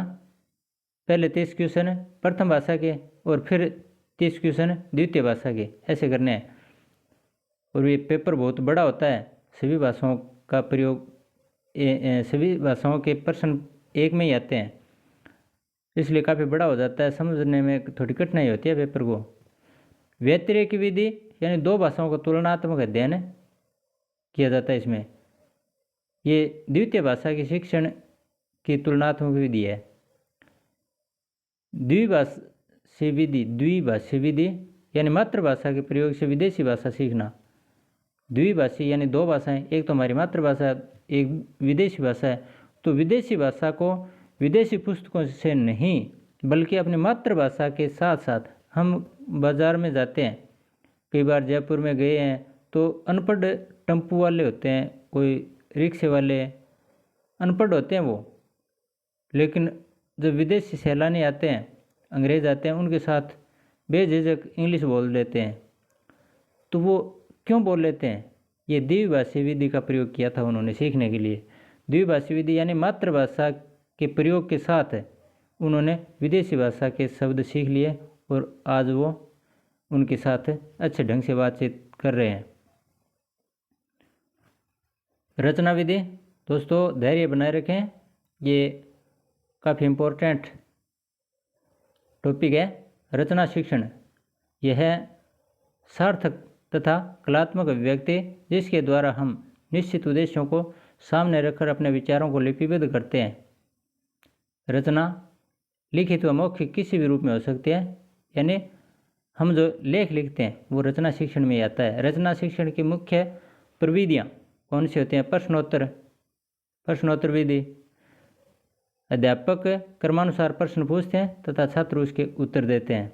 चित्र वर्णन प्रणाली है, इसमें अध्यापक बच्चों के सामने चित्र रखकर उससे संबंधित प्रश्न पूछते हैं तथा छात्र उस चित्र को देखकर प्रश्नों के उत्तर देते हैं। रूपरेखा विधि, अध्यापक श्यामपट्ट पर कोई रूपरेखा लिखते हैं तथा छात्र उस रूपरेखा को आधार मानकर एक विस्तृत व्याख्या लिखते हैं। तो समझ गए होंगे, इसमें प्रश्नोत्तर में तो प्रश्न पूछते हैं, चित्र वाले में चित्र सामने रख दिया और बच्चे चित्र को देखकर लेख लिखते हैं। रूपरेखा में एक रूपरेखा कि यदि मैं प्रधानमंत्री होता, ये लाइन लिख दी गुरुजी ने ब्लैक बोर्ड पे कि यदि मैं प्रधानमंत्री होता तो क्या करता, ये लाइन लिख दी। अब इस पर आपको 300 शब्दों में लेख लिखना है, तो वो रूपरेखा को आधार मानकर आपने लेख लिखा है। भाषा शिक्षण यंत्र प्रणाली, एक ये यंत्र प्रणाली है, इसमें भी किंडरगार्टन खेल खेल में उसमें यंत्रों का प्रयोग करते हुए LKG UKG होते हैं, इंग्लिश मीडियम स्कूलों में होते थे, अब ये आंगनबाड़ी में प्रयोग में लिए जाते हैं छोटे छोटे यंत्र। तो इसके द्वारा यंत्रों का प्रयोग करते हुए छोटे छोटे बच्चे खेल खेल में रचना करना सीख लेते हैं। इन यंत्रों में सितावाद्य यंत्र एक श्रव्य साधन है। कई बार ये सितावाद्य यंत्र है, इसके बारे में पूछ लेते हैं कि ये श्रव्य साधन है या दृश्य है। तो ये एक श्रव्य साधन है, सुनने वाला वाद्य यंत्र है ये सितावाद्य। इस प्रकार ये 4 विधियाँ थी रचना से संबंधित। भाषा शिक्षण के उपागम, ये उपागम भी हमारे सिलेबस में दिया हुआ है दोस्तों। उपागम का अर्थ होता है अध्ययन का वह तरीका या दृष्टिकोण जिसके आधार पर किसी विशेष सामाजिक तथ्य की विवेचना की जाती है, जैसे शिक्षक केंद्रित, विषय केंद्रित, दक्षता आधारित, रचनात्मक उपागम आदि। यानी उपागम एक दृष्टिकोण है जिसके आधार पर, कोई तरीका है जिसके आधार पर उसके तथ्य की व्याख्या की जाती है। कोई भी तथ्य चाहे सामाजिक का चाहे किसी भी विषय का है, उसकी व्याख्या की जाती है एक तरीके या दृष्टिकोण से, तो वो उपागम होता है। हमारे पाठ्यक्रम में जो भी हम स्कूल में पढ़ाते हैं आप लग जाओगे, मेरी आशा है कि आप सभी सर्विस लग जाओगे। तो सर्विस लगोगे, एक किताब पढ़ोगे, कक्षा 8 में आप पढ़ा रहे हैं, पूरी किताब में 15 पाठ हैं, तो 15 पाठ पूरे वर्ष में आपको पढ़ाने हैं। उन पाठों को कैसे पढ़ाओगे? वो एक दृष्टिकोण तरीका अपनाओगे, उस तरीके को हम उपागम कहते हैं। उसके लिए आप क्या करोगे? उसके 3-3 पाठ के अगर 12 पाठ हैं तो मान लिया आपने 3-3 पाठों के की 4 इकाई बना ली। पूरा वार्षिक पूरे वर्ष में पढ़ाना है, लेकिन उसको डिवाइड कर लिया आपने, 4 भाग बना लिए, 4 इकाई। पहली इकाई में 3 पाठ, दूसरी इकाई में 3 पाठ, तीसरी इकाई में 3 पाठ, चौथी इकाई में 3 पाठ, इस प्रकार 3-3 पाठों की 4 इकाइयाँ बना ली। अब वो इकाई एक दिन में तो पूरी होंगी नहीं। उनको फिर आप दिनों के हिसाब से कि मैं कल ये पाठ है, इसका इस इकाई का इतना भाग पढ़ाऊँगा, इस इकाई का इतना भाग पढ़ाऊँगा। तो इस प्रकार है। एक तो होती है वार्षिक पाठ योजना, एक होती है जैसे दैनिक पाठ योजना, एक वार्षिक है, एक मासिक भी होती है। तो ऐसे आप क्रम से व्यवस्थित करके पूरे सिलेबस को कवर करोगे। जैसे पहले टेस्ट में इतने नंबर का पेपर होगा, इतने पाठ आएंगे, करते ना हम, वही है ये सिलेबस के अनुसार हम यहाँ पाठ योजना से संबंधित उपागम पढ़ना चाहते हैं। पाठ योजना का जन्म गेस्टाल्ट मनोविज्ञान में हुआ। पाठ योजना का जन्म गेस्टाल्ट समग्राकृति कोवे को, याद है ना? गेस्टाल्ट का नियम किसने दिया था? कोवे को। समग्र, कोवे को समग्र ट्रिक है ये। को कोफ का, वे वर्दिमर, को कोलर, कोफ का कोलर, वर्दिमर, ऐसी ट्रिक अपने पास बहुत हैं दोस्तों। वैसे कोवे को समग्र आकृति घड़े में जब पानी नीचे था तो उसको ऊपर लाने के लिए उसने वहाँ दृष्टि दौड़ाई और उसे कंकड़ पत्थर दिखे, उनको इकट्ठा किया, घड़े के अंदर डाला, पानी ऊपर आ गया, कुआ पानी पीकर चला गया। कोवे को गेस्टाल्ट समग्राकृति एकदम से सूझ का सिद्धांत बना था, सूझ का सिद्धांत दिया था। कोफ का कोल और वर्दिमर। तो यहाँ चिंपैंजी बंदर है, उसका भी मनोविज्ञान में नाम आता है, वो मनोविज्ञान में पढ़ेंगे हमें। अगला देखिए, अगली स्लाइड लेते हैं। पाठ योजना का अर्थ क्या है? किसी भी पाठ को छात्रों को पढ़ाने के से पहले उस पाठ का नियोजन करना पड़ता है। उस नियोजन के परिणाम स्वरूप जो स्वरूप उभर कर आता है उसे ही पाठ नियोजन कहते हैं। मैंने अभी पीछे चर्चा में बता दिया था कि उनको बच्चों को जो पढ़ाना है, पूरे वर्ष में हो चाहे दिन में हो, कोई भी हमें पाठ पढ़ाना, तो सबसे पहले उस पाठ को आज हम कैसे पढ़ाएंगे, वो पाठ योजना होती है। पाठ योजना का वर्तमान स्वरूप हर्बर्ट की पंचपदी प्रणाली पर आधारित है। पंचपद, पीपी तू एसपी बन गया। एक बच्चा कह रहा है कि पीपी के तू एसपी बन गयो, यानी पीपी करे तू एसपी बन गया, बस यही है हर्बर्ट की पंचपदी। पी प्रस्तावना प्रस्तुतिकरण, तू तुलना, एस सामान्यकरण, पी प्रयोग हो गए। ऐसे पर तुसा पर ऐसे भी याद कर लो। प्रस्तावना, प्रस्तुतिकरण, तुलना, सामान्यकरण और प्रयोग, अंत में प्रयोग किया है। तुलना को सहयोग भी कहते हैं। कई बार तुलना की जगह सहयोग शब्द भी लिखा हुआ मिल जाता है, लेकिन ये क्रम से पूछते हैं। ये हर्बर्ट की पंचपदी है, ये क्रम से पूछते हैं ज़्यादातर। ये सारे के सारे नाम दिए होते हैं, इनको क्रम से बताइए, ABCD या BCADA कैसे भी। सामान्यकरण को नियमीकरण भी बोलते हैं। ब्लूम ने भी पाठ्य योजना में शैक्षिक उद्देश्यों हेतु 6 सोपान बताए हैं। ब्लूम ने 6 सोपान बताए। एक बार तो रीट में ये प्रश्न ऐसे ही आया था, ब्लूम ने कितने सोपान बताए? 6। तो कौन से? ज्ञान, अवबोध, ज्ञानोपयोग, विश्लेषण, संश्लेषण, मूल्यांकन। ये क्रम नहीं पूछते हैं ज़्यादातर, ये क्रम पूछते हैं दोस्तों हर्बर्ट वाला। इसमें तो ये ब्लूम ने कितने सोपान बताए? 6 बताए, ये पूछते हैं ज़्यादातर। लेकिन हर्बर्ट की जो पंचपदी है इसका क्रम पूछते हैं। पीपी तुसा पीपी तू एसपी बन गया, सामान्यकरण और पी से प्रयोग, अंत में प्रयोग है। अंत में क्या है? प्रयोग। नियम हो गया, अभी आगमन निगमन विधि में पढ़ा था हमने, वही है। पहले इधर उधर बिखरे पड़े थे, उनको तुलनात्मक दृष्टि से इकट्ठा किया, फिर उनमें से एक सूत्र बनाया, राम आम खाता है, यानी वो सूत्र हो गया, एक नियम हो गया, और उस पर फिर अभ्यास किया, वो प्रयोग हो गया, आगमन निगमन विधि वाला। ब्लूम ने मूल्यांकन उपागम को भी त्रिपदीय प्रक्रिया बताया। मूल्यांकन को त्रिपदीय प्रक्रिया कैसे बताई थी ब्लूम ने? शैक्षिक उद्देश्य नंबर 1, दूसरा अधिगम अनुभव और तीसरा व्यवहार परिवर्तन। ये सीधा सीधा ऐसे पूछते हैं, मनोविज्ञान हो चाहे कोई भी हो, ऐसा एक त्रिभुज बनाते हैं। ब्लूम का त्रिभुज है ये। इसमें एक तरफ शैक्षिक उद्देश्य है, एक तरफ अधिगम अनुभव और एक तरफ व्यवहार परिवर्तन। ये तीनों याद रखना। पाठ्य योजना के प्रकार कितने हैं? 3। इकाई पाठ्य योजना, दैनिक पाठ्य योजना और वार्षिक पाठ्य योजना। वार्षिक पाठ्य योजना का मतलब आप समझ गए होंगे, पूरे वर्ष के लिए। दैनिक पाठ्य योजना डेली के जो गुरुजी पढ़ाने जाते हैं, आप पढ़ाने जाओगे रोजाना कि आज राजा हरिश्चंद्र के बारे में पढ़ाएंगे, तो राजा हरिश्चंद्र के बारे में हमें आधा पैरा पढ़ाना है या एक पैरा पढ़ाना है, कितना पढ़ाना है वो पढ़कर फिर किस तरीके से पढ़ाना है उनको, वो हम योजना बनाएंगे। वो दैनिक पाठ्य योजना होती है, ये रोजाना बनती है और सबसे इम्पोर्टेंट यही योजना होती है जो शिक्षक को सहयोग देती है। इकाई पाठ्य योजना अभी मैंने बताया था, पूरी पुस्तक में अगर 12 पाठ हैं तो उनको एक जैसे मिलते जुलते 3-3 पाठ इकट्ठे कर लिए और 4 इकाइयाँ बन गई। तो उस प्रकार से इकाई, इसके मॉरिसन प्रवर्तक हैं, ये बहुत बार प्रश्न पूछा गया है। इकाई पाठ्य योजना के प्रवर्तक मॉरिसन है। शिक्षा में इसका प्रयोग हर्बर्ट ने किया था। मॉरिसन ने प्रवर्तक जरूर है, लेकिन शिक्षा में प्रयोग नहीं किया था इन्होंने। शिक्षा में प्रयोग करने वाले हर्बर्ट थे इकाई पाठ्य योजना के। एक जैसे लगभग 3-4 पाठों का समूह होता है इकाई।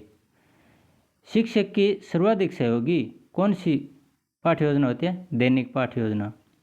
पाठ्य योजना के संबंध में भारत ने हर्बर्ट व ब्लूम दोनों का अनुसरण किया दोस्तों। मॉरिसन ने शिक्षण उपागम में 5 सोपानों का अनुसरण किया। कौन कौन से हैं? शिक्षण उपागम में कितने सोपान? 5 सोपान। किसके? मॉरिसन के। ध्यान रखना कौन कौन से हैं? योजना, प्रस्तुतिकरण, परिपाक और व्यवस्था तथा वर्णन। ये 6 नहीं है। योजना नंबर 1, प्रस्तुतिकरण 2, परिपाक, व्यवस्था और वर्णन ये एक है, परिपाक अलग। तो इस प्रकार है 1 2 3 4 5, 5 हो गए, सही है, सॉरी। योजना नंबर 1, प्रस्तुतिकरण 2, परिपाक 3, व्यवस्था 4 और वर्णन 5। इस प्रकार ये 5 हो गए। वार्षिक पाठ्य योजना तैयार करने से पूर्व निम्नलिखित सभी पक्षों को ध्यान में रखना चाहिए और इसमें क्षेत्रीय बातों का विशेष ध्यान रखना चाहिए दोस्तों। क्या आप जब अध्यापक बनोगे तो पाठ्य योजना बनाते समय एक तो विद्यालय की स्थिति, उसका आकलन जरूर करना। हम किस क्षेत्र में हैं, यहाँ क्या क्या हमारे पास है, सोर्स है, कार्य क्षमता, छात्रों का बौद्धिक स्तर, शैक्षिक उपकरण, पाठ्यक्रम एवं समय की सीमा, इन सब बातों का ध्यान रखना चाहिए। अगर बच्चे 100 में से 40 नंबर ला रहे हैं सारे के सारे, आप उनको ऐसा प्रश्न पत्र बना दो या इस ढंग से पढ़ा रहे हो जैसे कोई 120 IQ वाला बच्चा याद कर लेता है, उस ढंग से अगर पढ़ाओगे तो उनके कुछ भी समझ में नहीं आएगा। उनको वे पिछड़े हुए बच्चे हैं, उनको उन पिछड़ी भाषा में समझाना पड़ेगा, पिछड़े ढंग से बताना पड़ेगा, तभी उनके समझ में आएगा। भाषाई कौशल और संसाधन है, ऊपर वाले में देखिए यहाँ क्षेत्रीय जो संसाधन है उनका विशेष रूप से ध्यान रखना चाहिए। हमारे यहाँ क्या क्या उपलब्ध हैं संसाधन, उन्हीं संसाधनों के अनुसार बच्चों को पढ़ाने के लिए ये पाठ्य योजना बनाई जानी चाहिए। अब देखिए भाषाई कौशल, भाषा अर्थात अपने विचार, हाव भाव एक दूसरे को आदान प्रदान करने के लिए कौन से कौशल होने चाहिए? ये 4 कौशल माने गए। अपने विचारों को अभिव्यक्त करने, या तो अपने विचार बोलकर किसी को बता सकते हैं या लिख कर बता सकते हैं, और दूसरों के विचारों को ग्रहण किस प्रकार करते हैं, या तो सुनकर या फिर पढ़कर। अब पढ़कर, कोई किताब होती है, उस किताब को हम पढ़ते हैं तो हम विचार, लेखक क्या कहना चाहता है वो विचार ग्रहण करते हैं ना, तो पढ़कर भी ग्रहण कर सकते हैं और सुनकर भी ग्रहण कर सकते हैं। जैसे अब मैं पढ़ा रहा हूँ आपको, आप सुन रहे हैं तो ये सुनकर ग्रहण कर रहे हैं। के लिए मुख्य रूप से 4 कौशलों की आवश्यकता होती है। इसकी एक ट्रिक है सुबोपली, या तो सुबोपली या फिर LSRW, जो भी आपको अच्छे लगे। सुबोपली, सु का मतलब होता है सबसे पहले सुनना। जैसे हम गणित में जोड़ घटाव गुणा भाग समझते थे ना, सबसे पहले हमने क्या सीखा था? जोड़। फिर घटाव, फिर गुणा, फिर भाग, ये क्रम था। उसी प्रकार से हम भाषा में सबसे पहले सुनना, गुरुजी पढ़ाते थे, हम पहली कक्षा में गए, जहाँ भी गए लिखना नहीं आता था, सबसे पहले हमने सुना। तो सबसे पहले सुनना, फिर बोलना सीखा। पहले सुना, फिर जो गुरुजी बोलते थे, लिखना चाहे हमें आए या नहीं आए, लेकिन गुरुजी की बात हम मम्मी को जाकर या पापा जी को जाकर, दादाजी को जाकर बता देते थे, आज गुरुजी ने हमें ये बात बोली थी, वो बता देते थे। तो सबसे पहले सुना, फिर बोला, भाषा में है ये। फिर पढ़ना सीखा और अंत में लिखना, ये क्रम है। सबसे पहले सुनना, फिर बोलना, फिर पढ़ना और फिर लिखना। अंग्रेजी में कहते हैं लिसन, माने सुनना, और स्पीक बोलना, रीड पढ़ना, राइट लिखना, यानी LSRW। उम्मीद करता हूँ इन कौशलों के बारे में आप झंझट से मुक्त हो चुके हैं। अभिव्यक्ति, इसमें कई बार हमें फंसाने के लिए प्रश्न इस प्रकार बना देते हैं कि अभिव्यक्ति कौशल कौन से हैं। तो अभिव्यक्ति कौशल कौन से हैं? या तो बोलकर हम अपने विचारों को दूसरों तक पहुंचाने के लिए क्या करते हैं, या तो बोलकर बताएंगे या फिर लिख कर बताएंगे। 4 कौशलों में से जो अभिव्यक्त करने वाले कौशल हैं, वो अभिव्यक्त का मतलब है हम अपने विचार दूसरों तक व्यक्त करें, पहुंचाएं। तो वो बोल कर भी और लिख कर भी। ग्रहण या तो सुनकर करेंगे या पढ़कर करेंगे, ये सुनने वाले। ग्रहीता और ये अभिव्यक्ति। पठन और वाचन में अंतर क्या है, ये भी कई बार पूछा। पठन और वचन नहीं है, वाचन है। कई बार कन्फ्यूज हो जाते हैं कि पढ़ना और वाचन का मतलब क्या है।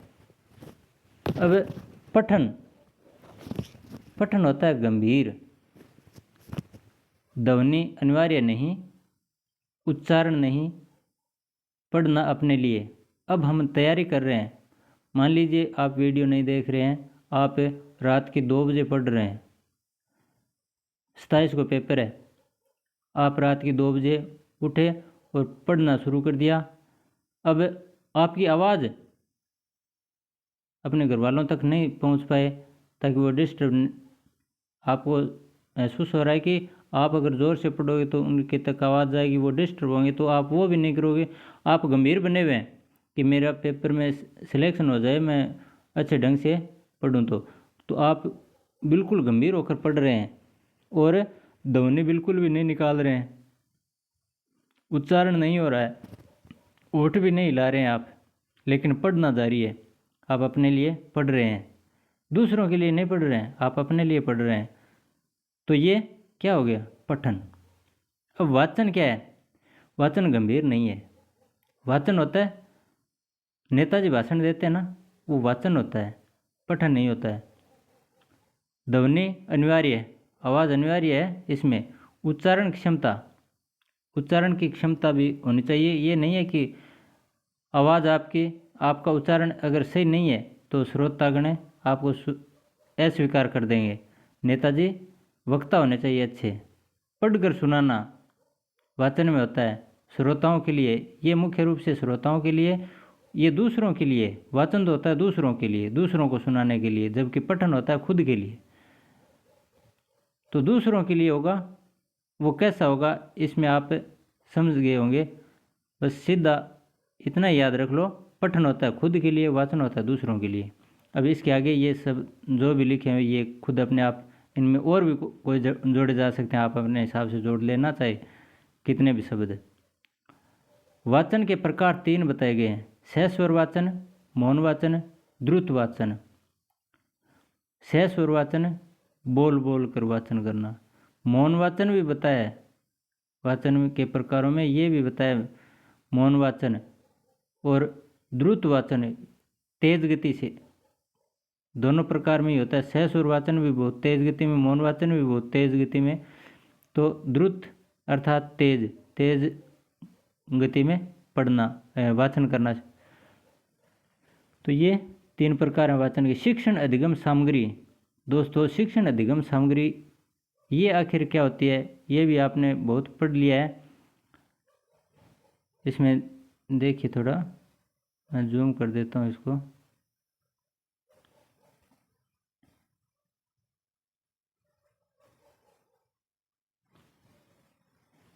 अर्थ है अध्यापक शिक्षण हेतु, अध्यापक क्या है, शिक्षण हेतु पाठ्य सामग्री को सरल सुगम बनाने के लिए जिस सामग्री का प्रयोग करता है उसे शिक्षण अधिगम सामग्री कहते हैं। क्या कहते हैं, शिक्षण अधिगम सामग्री। यह दो प्रकार की होती है, अधिगम सहायक सामग्री, एक होती है उद्योतन सामग्री। अधिगम सहायक सामग्री यानी शिक्षण को सरल और सुबोध बनाने के लिए, और एक होती है उद्योतन सामग्री, ये भी सरल बनाने के लिए होती है, लेकिन इसमें उद्योतन सामग्री में छात्रों के भावों और विचारों को प्रोत्साहित करने के लिए, उत्प्रेरित करने के लिए काम में ली जाती है। इसके अंतर्गत उद्योतन सामग्री में दृश्य सामग्री आती है, श्रव्य सामग्री आती है और दृश्य श्रव्य सामग्री आती है। ये तो आप अगर रीट की तैयारी कर रहे हैं तो अच्छे ढंग से समझ ही गए होंगे कि दृश्य सामग्री क्या होती है, श्रव्य कौन सी होती है और दृश्य श्रव्य कौन से। दृश्य का मतलब जो हमें दिखाई देती है वो सामग्री, श्रव्य जो हमें सुनाई देती है, जैसे टेप रिकॉर्डर है, रेडियो है, ये तो सुनाई देते हैं, तो ये होगी श्रव्य सामग्री। दृश्य सामग्री में जो मानचित्र टंगे हुए हैं दीवार पे, वो कौन सी होगी, दृश्य सामग्री। जो हम पुस्तक पढ़ रहे हैं वो भी दृश्य सामग्री। और दृश्य श्रव्य सामग्री कौन सी है, जो मैं आपको अब पढ़ा रहा हूँ, सामने दिखाई भी दे रहा है और सुनाई भी दे रहा है, तो ये दृश्य श्रव्य सामग्री होगी, यानी दिखाई भी देती है और सुनाई भी देती है। नाटक है वो दृश्य श्रव्य सामग्री में आता है। कठपुतली नृत्य, ये भी दृश्य श्रव्य सामग्री में आता है। ये सीधे के सीधे प्रश्न पूछे हुए हैं। आगे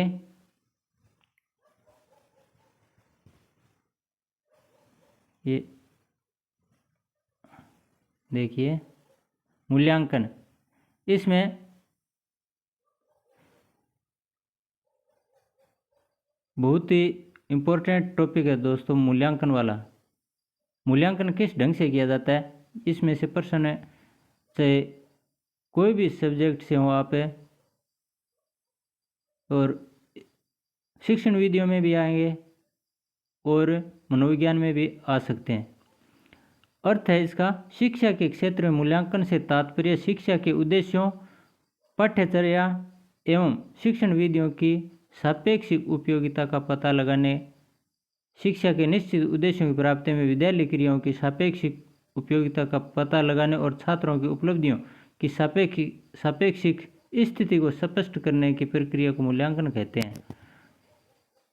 यानी कितना बदलाव, मूल्यांकन का मतलब है छात्र 8वीं कक्षा में बैठा है या 5वीं कक्षा में बैठा है, शुरू जब 1 जुलाई को या जब भी स्कूल में वो उसने प्रवेश किया, उस दिन उसमें क्या कुछ खूबियाँ थी, और जब वो क्लास पूरी करके आगे क्लास का एंड हो गया तब उसमें कितना परिवर्तन आया, तो वो मूल्यांकन से पता चलता है। ये मूल्यांकन सिर्फ लिखित नहीं होता, इनके अलावा व्यवहारिक भी होता है, बिना लिखित मौखिक भी होता है और पर्यवेक्षित भी होता है।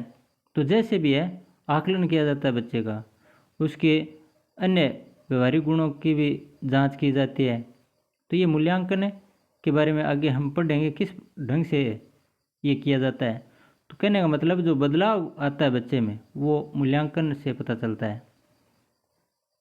मूल्यांकन की विशेषताएं, एक तो वस्तुनिष्ठता, विभिन्न परीक्षाओं द्वारा देखे जाने वाले,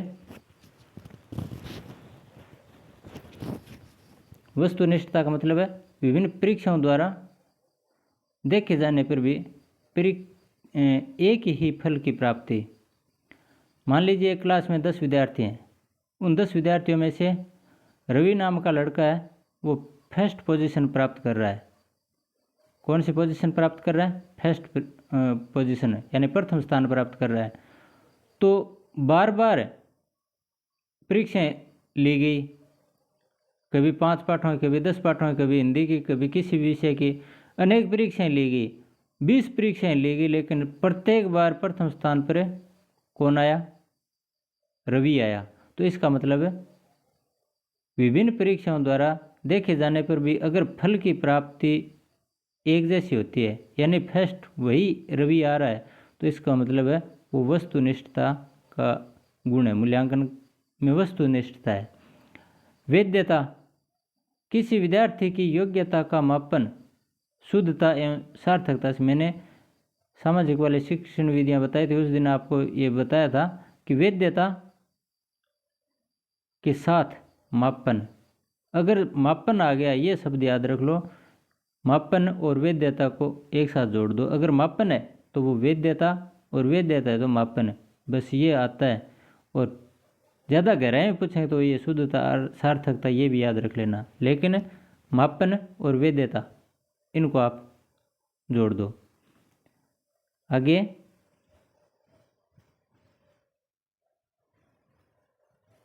विश्वसनीयता, देखिए विश्वसनीयता का मतलब ये शब्द प्रत्येक बार जगह आते हैं। अगर कोई शिक्षक की तैयारी कर रहा है तो हर बार हर कंपटीशन का पेपर देते समय ये शब्द आते हैं, तो इनको समझना जरूरी है। एक परीक्षा, अनेक जांच, परंतु एक परिणाम। कई बार होता है ना, रवि और छवि दो विद्यार्थी हैं कक्षा में, एक रवि है एक छवि, दो विद्यार्थी हैं, और दोनों विद्यार्थी क्या करते हैं? परीक्षा देते हैं।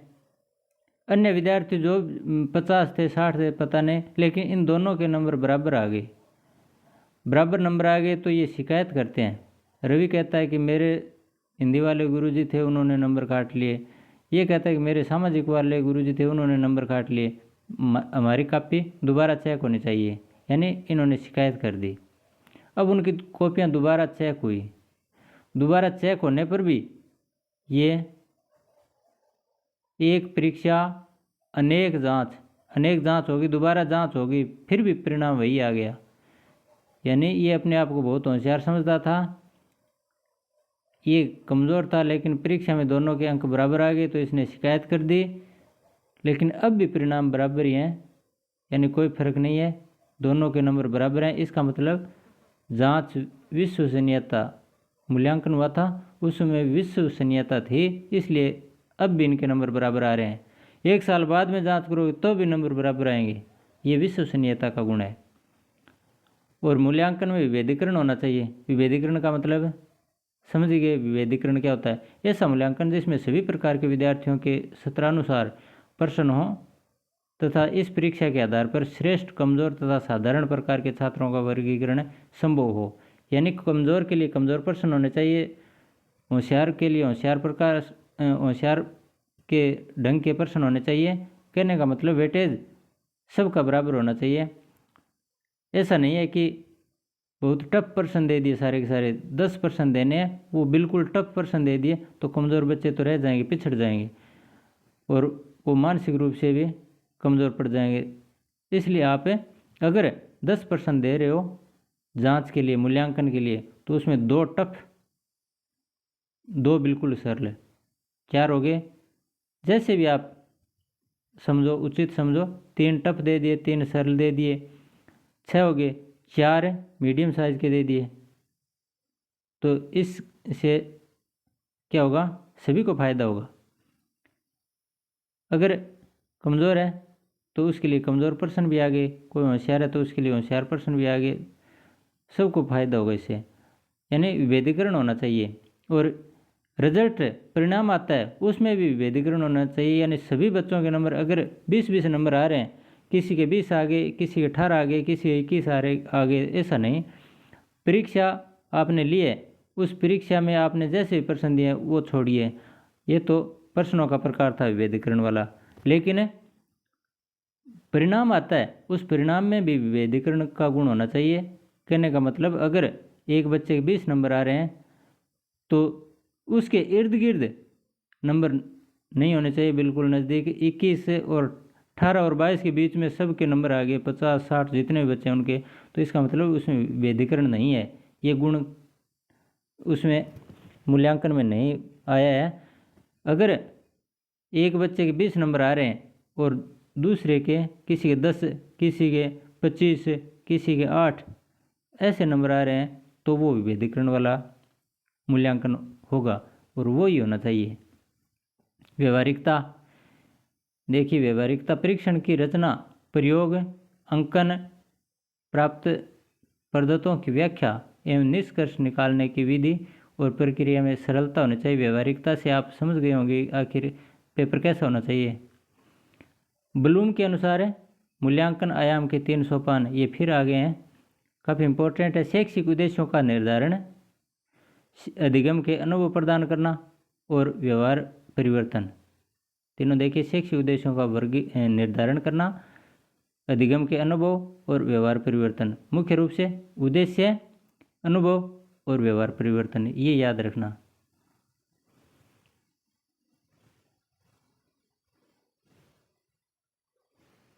आगे देखिए मापन, ये शब्द कई बार आया दोस्तों। मापन और मूल्यांकन में अंतर क्या है?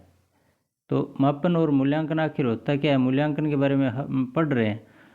मापन है, मूल्यांकन नहीं कह सकते मापन को। मापन होता है सिर्फ एक क्षेत्र से सीमित, यानी एक क्षेत्र विशेष के लिए होता है, सीमित होता है। मूल्यांकन है सीमित नहीं होता है, विस्तृत होता है। मापन में केवल अंक, यानी सिर्फ परीक्षा, 10 में से कितने नंबर आ गए, 100 में से कितने नंबर आ गए, वो अंक केवल अंक मापन में होते हैं। जबकि मूल्यांकन में मापन तो हुआ भी है, वही है, और उसके साथ में अन्य मूल्यों का निर्धारण भी हुआ है कि ये किस प्रकार का गुरुजी होते हैं, उनका आदर सत्कार करता है या नहीं, गुरुजनों के सामने बोलता है, घर वालों के साथ कैसा व्यवहार करता है, अपने पड़ोसियों के साथ कैसे व्यवहार करता है, यानी अन्य एक्टिविटी होती हैं वो मूल्यांकन के अंदर ज्ञात की जाती हैं। मापन में वस्तु की मात्रा होती है, जबकि मूल्य में वस्तु का मूल्य होता है। क्षेत्र सीमित होता है मापन का, जबकि मूल्यांकन का क्षेत्र व्यापक होता है। मापन कम खर्चीला होता है, जबकि मूल्यांकन बहुत अधिक खर्चीला होता है। सार्थक भविष्यवाणी मापन के आधार पर नहीं की जा सकती। कोई बच्चा पहली क्लास से 10वीं क्लास तक लगातार फर्स्ट आ रहा है, उसकी भविष्यवाणी नहीं की जा सकती कि ये आगे जीवन में कितना सफल होगा, लेकिन मूल्यांकन के आधार पर कह सकते हैं गुरुजी, क्योंकि मूल्यांकन में मापन भी आ गया और साथ में अदर एक्टिविटीज़ उसकी वो भी आ गई कि ये बच्चा ज़िंदगी में क्या बन सकता है, वो संभावना बन जाती है मूल्यांकन के आधार पर कि ऐसा मेरे को लगता है कि 100 में से 90% चांसेस के ये बनने के हैं। विषय धारणा अस्पष्ट, मापन में विषय धारणा अस्पष्ट होती है, जबकि मूल्यांकन में स्पष्ट होती है। मूल्यांकन की प्रविधियाँ भी होती हैं दोस्तों, कौन कौन सी? परिमाणात्मक, जिसमें मौखिक, लिखित ये आते हैं। लिखित कई प्रकार की होती हैं। लिखित परीक्षाएं होती हैं ना, जैसे वस्तुनिष्ठ, एवं वाली। लघुत्रात्मक है, यानी 2 लाइनों में 5 लाइनों में उत्तर देना। एक निबंधात्मक है, जिसमें 5 पृष्ठों में उत्तर देना, वो होते हैं निबंधात्मक। लघुत्रात्मक है, निबंधात्मक है। अन्य प्रैक्टिकल भी होते हैं आजकल, तो प्रायोगिक परीक्षाएं, ये सारी क्या हैं?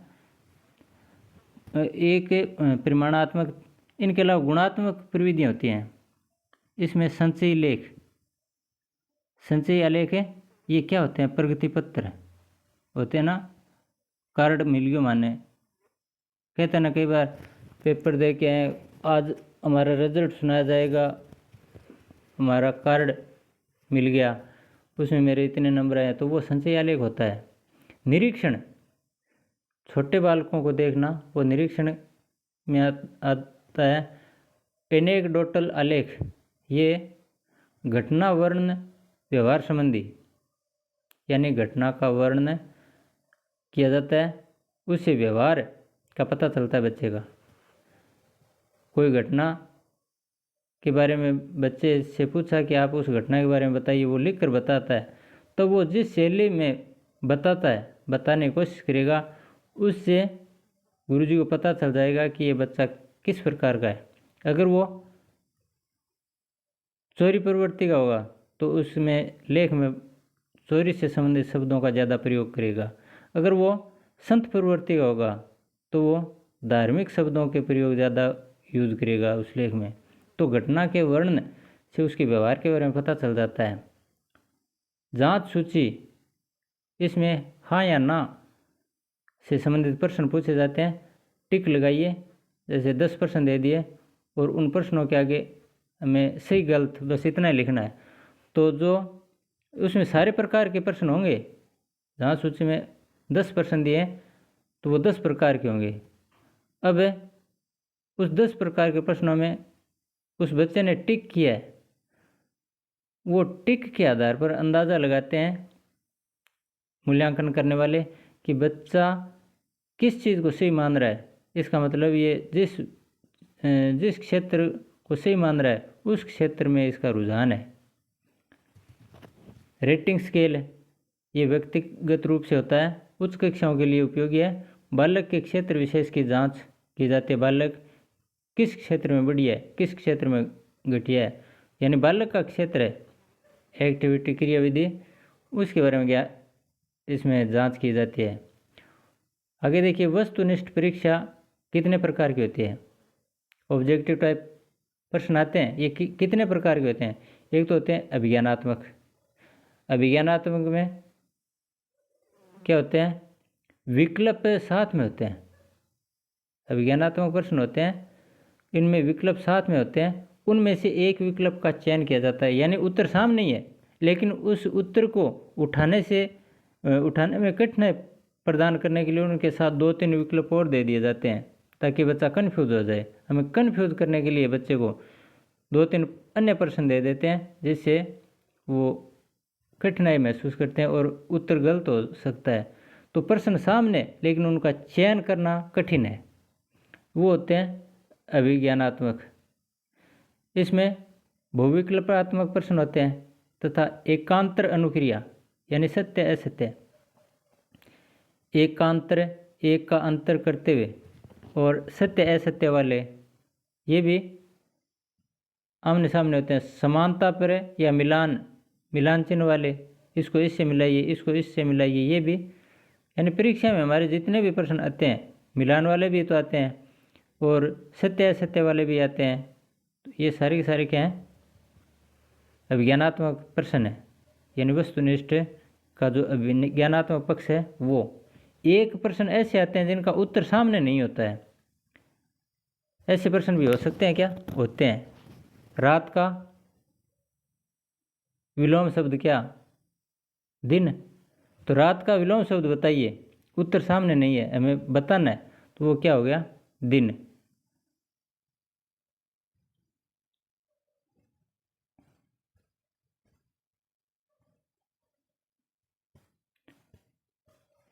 वर्गीकरण या विभेदात्मक प्रश्न, ये सारे के सारे अभिज्ञानात्मक में चले गए। अब प्रत्यास्मरणात्मक प्रश्न है जिनमें विकल्प दिया हुआ नहीं होता है। प्रत्यास्मरणात्मक, सॉरी ये थोड़ा सी कर लेता हूँ। रिक्त स्थान पूर्ति, इसमें प्रश्न नहीं होता है, प्रश्न दिया है लेकिन उत्तर नहीं होता है, वो उत्तर में लिखना होता है। प्रत्यास्मरण का मतलब याद किया हुआ होगा, वो याद हमारे स्मृति पटल में लाकर फिर लिखेंगे। सरल प्रत्यास्मरण प्रश्न जैसे विलोम शब्द है, लिंग परिवर्तन है, उपसर्ग, प्रत्यय, पर्यायवाची, ये याद होंगे तब लिखेंगे, याद नहीं होंगे तो हमारे सामने भी लिखा हुआ नहीं है, तुक्का मारने वाली बात नहीं है। इस प्रकार ये प्रत्यास्मरणात्मक प्रश्न है, चाहे प्रत्यास्मरणात्मक है चाहे अभिज्ञानात्मक है, सारे के सारे वस्तुनिष्ठ प्रश्न है ये। इसके अलावा दोस्तों एक 2009 से सतत एवं व्यापक मूल्यांकन वाला ये कॉन्सेप्ट शुरू हुआ था, ये बहुत इंपॉर्टेंट है। हालांकि नई शिक्षा नीति के तहत बदलाव जरूर हुए हैं लेकिन प्रश्न यहाँ से अन्य स्वाभाविक हैं। इसमें इसका अर्थ है विद्यार्थी की शैक्षिक एवं सह शैक्षिक गतिविधियों का निरंतर अथवा नियमित रूप से मूल्यांकन करना। विद्यार्थी की शैक्षिक तथा सह शैक्षिक दोनों, स्कूल के अंदर जो शिक्षा है उसकी जांच करना तथा अन्य गतिविधियों की जांच करना, ये सारा का सारा इसके अंतर्गत आता है। सतत एवं व्यापक मूल्यांकन, CCE का पूरा नाम ये भी पूछ लेते हैं, तो सतत एवं व्यापक मूल्यांकन याद रखना। इसमें 2 प्रकार की परीक्षाएं ली जाती हैं इसके मूल्यांकन हेतु। कौन कौन सी? प्रारंभिक या रचनात्मक परीक्षण, यह एक होता है योगात्मक, एक होता है रचनात्मक। प्रारंभिक तो रचनात्मक है, एक योगात्मक है SA, ये है FA फॉर्मुलेटिव टेस्ट्स। FA हमारे होते हैं ना अर्धवार्षिक, वार्षिक, और पहला टेस्ट, दूसरा टेस्ट, तीसरा टेस्ट, चौथा टेस्ट, ऐसे। तो जो टेस्ट होते हैं गुरुजी खुद बनाते हैं प्रश्न पत्र, वो तो होता है प्रारंभिक या रचनात्मक परीक्षण। लेकिन ऊपर बोर्ड से लिखे हुए पेपर आते हैं, जो अर्धवार्षिक परीक्षा और वार्षिक परीक्षा होती है, वो समेटिव परीक्षण होता है। वो समेटिव यानी योगात्मक परीक्षण होता है। वो लगभग 60%, अर्धवार्षिक वार्षिक वाला मैटर मिलकर लगभग 60% प्रश्न पेपर में से 60% कवर होता है वो, और 40% ये टेस्ट वाले नंबर आते हैं। तो कुल मिलाकर 100 में से 40 के लिए ये रचनात्मक परीक्षण होता है। यह परीक्षण एक शैक्षिक सत्र में 4 बार आयोजित किया जाता है। जो कुल ग्रेड जितनी भी है उसका कितना, मैंने बताया था ना अभी, 40%। ये कुल ग्रेड का 40% होता है ना। योगात्मक या संकलनात्मक परीक्षण, जिसे समेटिव टेस्ट्स कहते हैं, ये शॉर्ट में भी याद रख लेना, SAFA। FA फॉर्मेटिव होता है यानी रचनात्मक टेस्ट वाला, और SA योगात्मक होता है यानी परीक्षा वाला। यह परीक्षण एक शैक्षिक सत्र में 2 बार आयोजित किया जाता है। एक अर्धवार्षिक परीक्षा होगी, एक वार्षिक। जो कुल ग्रेड का कितना है, 60% होता है। कुल ग्रेड का कितना, 60% मैटर कवर करता है। और CCE प्रणाली में ये प्रश्न पूछा था दोस्तों रीट में एक बार, कि CBSE के अनुसार बिंदु प्रणाली यानी ग्रेडिंग सिस्टम क्या है। हिंदी में बिंदु प्रणाली बोलते हैं, अंग्रेजी में ग्रेडिंग सिस्टम बोलते हैं। तो इसमें ग्रेड लगाते थे, बच्चे को फेल नहीं करना है। हालांकि अब नई शिक्षा नीति के तहत फेल पास वाले उसमें संशोधन किया गया है, लेकिन बीच में कि बच्चे को फेल नहीं करना है, ऐसी धारणा बनी थी। उसके लिए ग्रेड दिए जाने जरूरी थे। ग्रेड, किस बच्चे को कितने ग्रेड मिलने चाहिए, कौन सा ग्रेड मिलना चाहिए, इसके लिए ग्रेड थी A1, A2, B1, B2, इसको A+ भी बोलते हैं। कई बार कार्ड में मैंने देखा है A+ और A, सीधा A लिख दिया, एक A+, तो इसको A+ या इसको सीधा A, ये तो A है और ये A+ है, तो A+ वाला A1 और सीधा A, इसको A2 मान लिया, यानी ऊपर नीचे, ऊपर प्रधानमंत्री और प्रधानमंत्री। उसी प्रकार A1 है वो श्रेष्ठ है, A2 है वो थोड़ा सा डाउन है, लेकिन B से अच्छा है, B1 से अच्छा है। तो इस प्रकार 2-2 A, B, B, C ऐसे बनाए थे। 10-10 का गैप देकर उन्होंने ग्रेडिंग निर्धारण की। 91 से 100 नंबर, ऊपर से शुरू करते हैं हम, 100 से 91 ऐसे चलिए।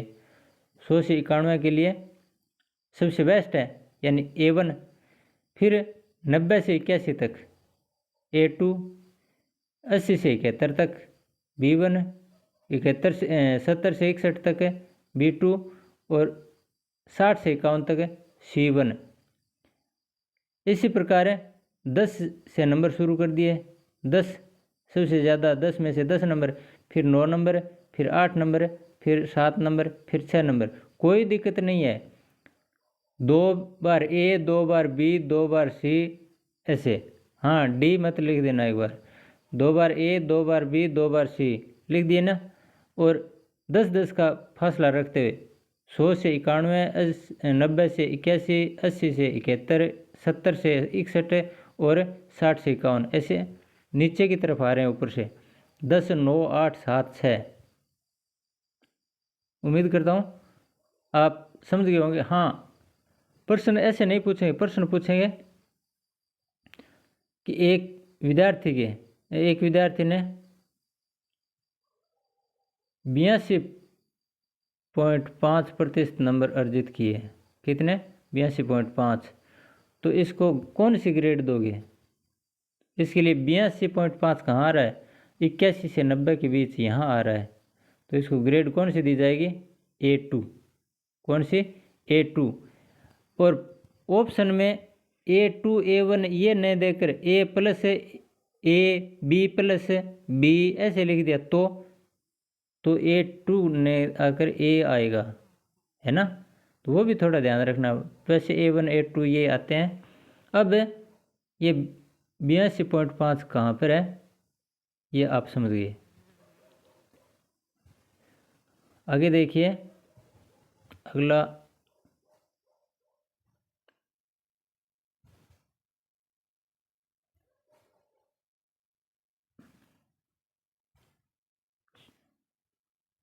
माफ़ी चाहूँगा थोड़ी देरी के लिए।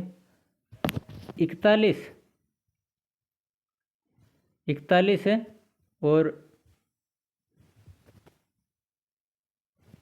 50 इसके बीच C2 बताया था ना। ABC 3 लगातार आगे A1 A2 B1 B2 C1 C2।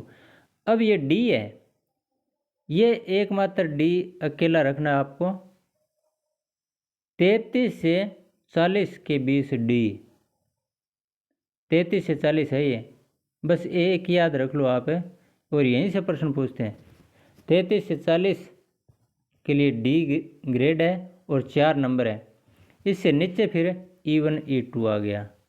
21 से 32 तक E1 और 20 या 20 से नीचे E2। D को याद रखने के लिए 100 में से हमारे 10वीं के पेपर होते हैं, तो 100 में से कितने नंबर लाने आवश्यक है? 33%। इतने होते थे ना? तो 33% नंबर लाने के लिए आप परीक्षा पास करोगे। तो ये 33 वाला परीक्षा पास होने के लिए कितने नंबर चाहिए? 33%। वो याद रख लो D के लिए। अगर 33% बन गए तो D है, यानी नंबर मिल गया, पास हो गया। इससे नीचे आ गया तो फेल, E ले डूबा, E वाला फेल है। फेल नहीं कह सकते, लेकिन ग्रेड E1 मिली है। ये ऐसे ग्रेडिंग सिस्टम बनाया था CBSE ने। एक हमारे सिलेबस में उपलब्धि परीक्षण दिया गया है। उपलब्धि परीक्षण या निष्पत्ति परीक्षण का निर्माण, ये भी समझ लेते हैं। इसका अर्थ क्या होता है? बालक विद्यालय में रहकर जो ज्ञान प्राप्त करता है उसे हम उपलब्धि या निष्पत्ति कहते हैं। विद्यालय से बाहर की एक्टिविटी नहीं है, इसमें सिर्फ विद्यालय की है। उपलब्धि परीक्षण या निष्पत्ति परीक्षण, इसमें विद्यालय के अंदर की एक्टिविटी है सारी की सारी। इस परीक्षण हेतु जो परीक्षा आयोजित की जाती है वह उपलब्धि या निष्पत्ति परीक्षण कहलाता है। यह विद्यार्थी की सैद्धांतिक एवं व्यवहारिक ज्ञान की उपलब्धि के लिए प्रयोग में लिया जाता है। सैद्धांतिक यानी पेपर के माध्यम से नंबर अर्जित करना, और व्यवहारिक अदर एक्टिविटी, किताबों से हटकर जो अन्य गतिविधियाँ हैं वो।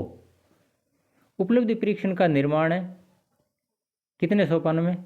2 सोपान है मुख्य रूप से। योजना का निर्माण है और परीक्षण की तैयारी करना। आगे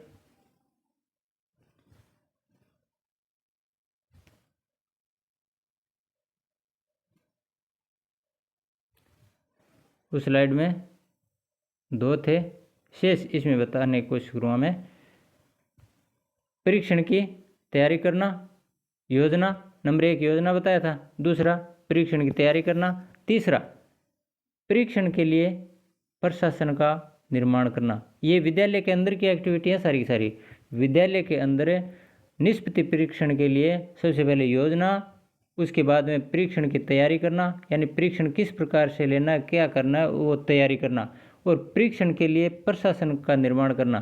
प्रशासन है यानी सहयोगी और भी अन्य, कैसे कि लिखित में तो वो आप खुद बच्चों से लिखवाओगे पता चल जाएगा, लेकिन अदर एक्टिविटी में वो कितना सक्रिय है इसका पता प्रशासन का सहयोग लेने से ही चल पाएगा। प्रशासन में कौन आते हैं? यानी सारे के सारे जो भी आपके स्टाफ वाले। तो प्रशासन का निर्माण करना, अंकन की व्यवस्था करना, अंक किस ढंग से दिए जाएं तो वो व्यवस्था, फिर मूल्यांकन, आखिर में इन सब का निचोड़ निकाल कर पता लगाना कि आखिर बच्चा कितने पानी में है। उपलब्धि परीक्षण का वर्गीकरण, वर्गीकरण किस प्रकार है, या तो मौखिक परीक्षाओं से या लिखित परीक्षाओं से। उपलब्धि परीक्षण होना चाहिए विभेदकारी।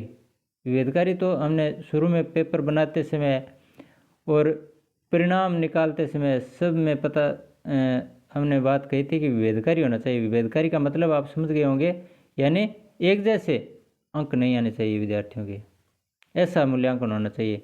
निदानात्मक परीक्षण, और हाँ दोस्तों ये देखिए दो लास्ट वाले इम्पोर्टेंट, बहुत इम्पोर्टेंट वाक्य हैं ये।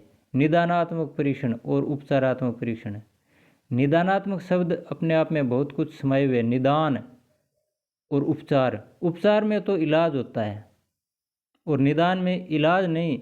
हम छोटी कक्षा में पढ़कर आते थे निदान का मतलब उपचार, वो गलत था दोस्तों। निदानात्मक, निदान का मतलब है पता लगाना, निदान का मतलब है विद्यार्थी के कमज़ोर पक्षों का पता लगाना। विद्यार्थी के कमज़ोर पक्षों का पता लगाना निदानात्मक होता है। ये सीधा का सीधा एवं में लिखा हुआ मिलेगा। और उपचारात्मक में होता है उस कमज़ोरी का, यानी जो निदान किया है हमने, उस निदान को दूर करना। जो निदान में हमें सामने कमज़ोर पक्ष मिला, उस कमज़ोर पक्ष को दूर करना, यानी छात्रों की कमज़ोरियों का निदान कर उसे दूर करना। दूर करना उपचारात्मक में, यानी इलाज। उपचारात्मक में तो इलाज होता है, लेकिन निदान में इलाज नहीं होता है, जांच होती है। डॉक्टर साहब के पास जाते हैं, डॉक्टर कहते हैं ना पहले जांच करवा के लाओ, तो वो जांच करवाने भेजते हैं और हम जांच करवा के आ गए तो क्या रोगी सही हो गया? नहीं हुआ। डॉक्टर ट्रीटमेंट देंगे बाद में, तो निदान तो हो गया, यानी जांच हो गई, वो तो निदानात्मक परीक्षण है।